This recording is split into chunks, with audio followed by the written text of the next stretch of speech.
Before giving a derivation of the solution for the principal component analysis problem, let's highlight the fact that the solution is actually very, very simple to compute and understand in three very simple steps. And perhaps this speaks to the popularity of this principal component analysis, which is a linear modeling technique.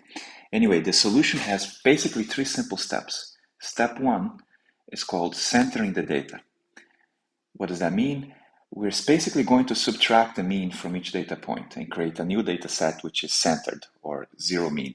So step one on this sub-step here will be we compute the mean of the data, right? Call this mu bar because it's a vector, it's the same dimension as each of these points.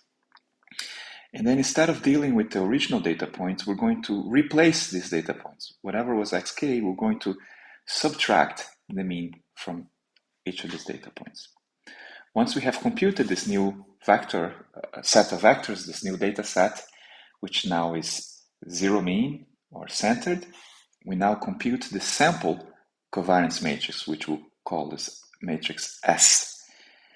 Sample covariances matrix is basically given as the average, the sum of 1 over n times 1 over n of the outer product, right, between each of these vectors, xk times x transpose, right? This is our sample covariance matrix. Once we have S, our sample covariance matrix, we simply compute the eigenvectors of this covariance matrix, right? So we compute the eigendecomposition of S and the vectors phi1, phi2, phi3, etc. Will be the ones that we speak about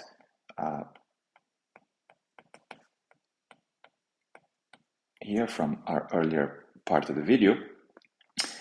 The solution or the principal component vectors will be given by the eigenvectors of our covariance matrix S.